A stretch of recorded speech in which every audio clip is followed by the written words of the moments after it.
memang tidak apa sih namanya, kurang endorsement atau memang dari masyarakat DKI yang memang nggak serak gitu kepada calon kepala daerah. Cuma pasca dari yang gua salutin itu ngelihat dari pasangan Mas Pram itu sendiri sih. Kenapa? Yang ada efek kejut daripada mantan gubernur ada Anies Baswedan, Mas Ahok. Gubernur sebelumnya itu justru berada di barisan Mas Pram, sehingga ini membuat efek kejut yang memang dari awalnya, bahkan awal banget itu Mas Pram naik di permukaan bakal dicalonkan di Pilkada Jakarta itu hanya nggak nyampe 1%. Tiba-tiba melonjak suaranya bisa sampai 50,07. Itu kalau dari keterangan tim ses Mas Pram ya. Berarti dengan adanya mantan gubernur yang mungkin ikut turut serta mendorong Mas Pram itu berarti iya, karena kan karena bicara dapil lagi aja. Orang yang pernah berkuasa di Jakarta tentunya yang milih juga kan orang Jakarta. Jadi masih punya power ketika pasca memimpin. Siapa pendukung Anies dulu, siapa pendukung Ahok dulu, ketika memang berada dalam satu barisan, ya pasti memilihnya di sosok itu. Tapi gue juga menyoroti, padahal yang gue jadi bingung sedikit pesimis ya sebelum perhitungan suara itu, karena Pak Jokowi kita tahu itu Pak Jokowi turun juga.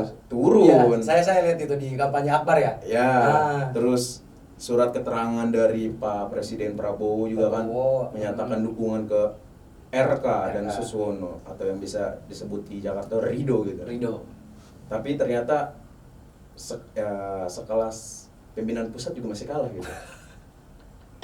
Soalnya konteksnya daerah Pak Faiz. Oh iya betul. Konteks daerah mungkin karena memang Mas Pram dan Bang Dul ini mungkin secara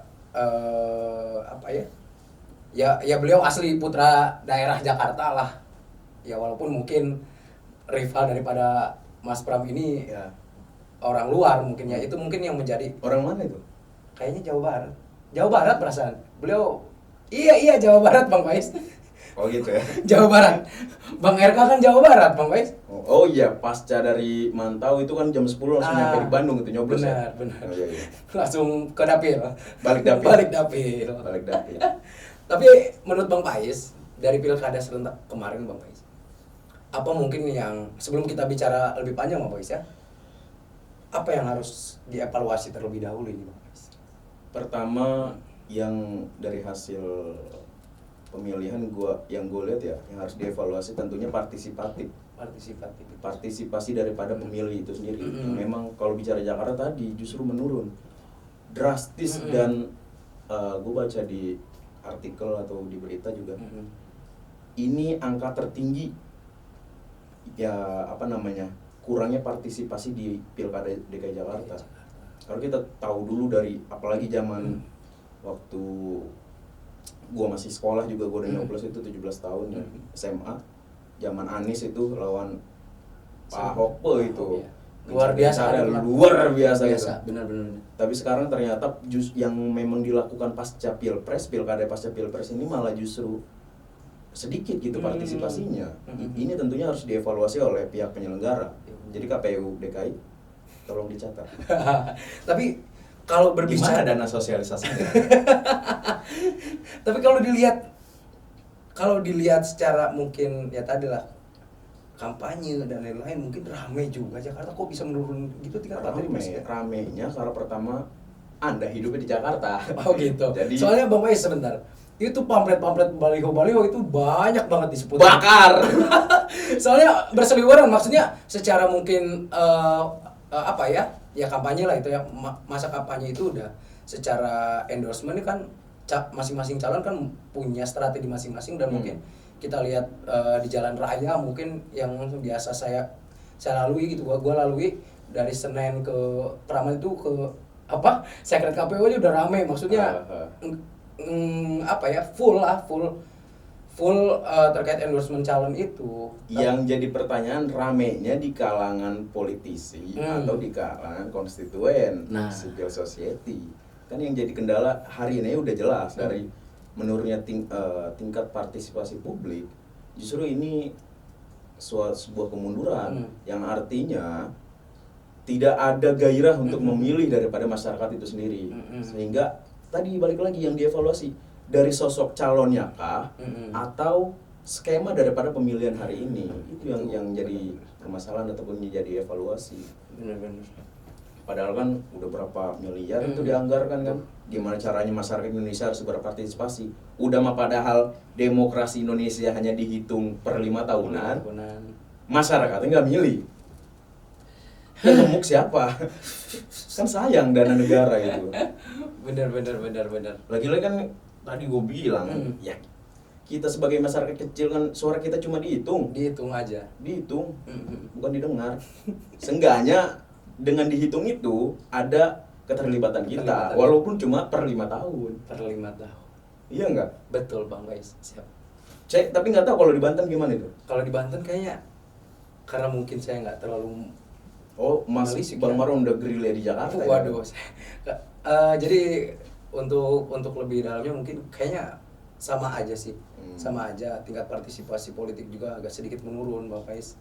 Kalau saya lihat sepintas ya, karena memang ya tadi lah, saya lagi-lagi nggak terlalu dominan memperhatikan apa tuh? Alur ini ngapain? Pilkada, enggak kipas. Oh. Maksudnya alur. Oh, gitu. Sorry.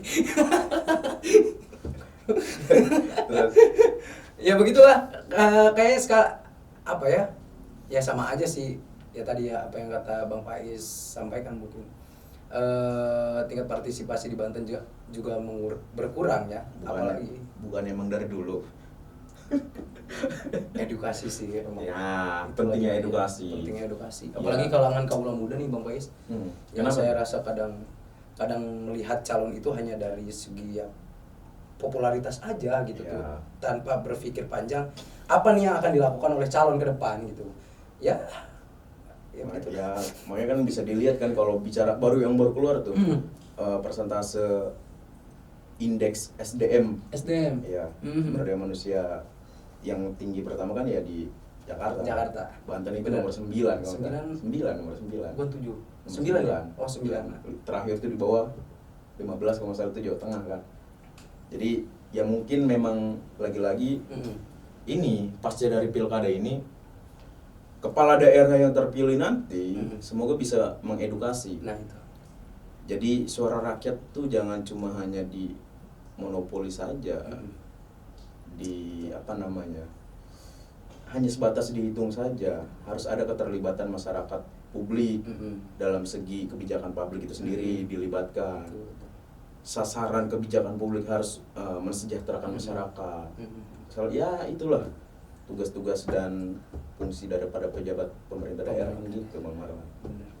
Nunggu Bang Maron aja jadi pejabat lah. Aduh, 2000 berapa ini? Saya belum pantas Pak. Jadi Bang Faiz dulu, baru mungkin Maron stafnya Bang Faiz dulu, baru. Saya kan udah siap jadi staf ahli Bang Maron. Waduh, ampun. Menuju Banten 1 2044. Itu bisa dibicarakan di belakang layar lah. Oh gitu.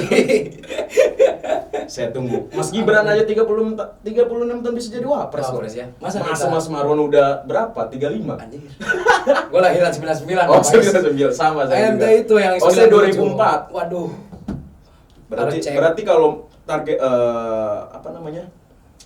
parameter kita itu ke Mas Gibran 36 tahun, Mas Maron 99 berarti 25 tahun. 25. 11 tahun lagi lah. 11 tahun lagi. Berarti ya 2034 lah. Kan setelah ini kan mungkin dilaksanakan pilkada lagi di tahun 2029. 29, terus itu mungkin 34. bisa untuk jadi letupan awal. Betul. Nanti gerilya tuh. Nah, periodisasi selanjutnya di 2034. 34. Nah, baru kita mulai start. Nah, teman-teman Marwan, kita majukan Banten dengan Marwan maju di pemilihan gubernur Banten. Begitupun dengan Bang Faiz, mungkin di Jakarta tertarik Bang? Jakarta ya? Tetap aja, walaupun entah jadi atau tidaknya itu nanti ke IKN, saya tetap milih Jakarta. Tapi enggak Pak, berbicara IKN ya? Kemana? Jangan jauh-jauh kita bahas pilkada ya misalnya. Masih pilkada ya? Ampun. Jangan lecehkan. Soal pilkada ini sangat seru untuk dikuliti. Bener. Baik anggarannya, baik partisipasi publiknya, baik penyelenggaranya, pengawasnya, Bener. semua ini, waduh, Seksi untuk dibahas ya. waduh, gitulah. Gitu pokoknya. Apalagi nih Bang? Yang saya takuti itu dari pilkada ya, dari pesta demokrasi lah, baik itu pemilu, pilkada, itu kan bicara Jakarta. Syukurnya hari ini tidak terlalu ramai kayak di sebelum-sebelumnya, munculnya cebong kampret itu bener-bener gerakan 212. Mas Marwan simpatisan ya? Enggak. Kalau track record Bang Faiz, saya ada bukti Bang. Tapi udah alhamdulillah sudah logout. Jadi login Tapi ke saya dari dulu juga walaupun ikut gerakan-gerakan itu saya milih Ahok, tenang aja. Politik itu dinamis. Politik dinamis, tenang aja. Saya hanya ngeliat ini aja, seru aja, euforia bela agama dulu. Jadi gitulah. Syukurnya hari ini Jakarta udah nggak terlalu rame perbedaan politik lah. Hanya saja tadi justru jumlah partisipasi pemilih yang berkurang. Kalau kita lihat di daerah yang jauh di sana, saudara kita itu bahkan ada kericuan waktu di pemilihan. Tahu nggak? Oh gitu. Di timur sana. Di timur.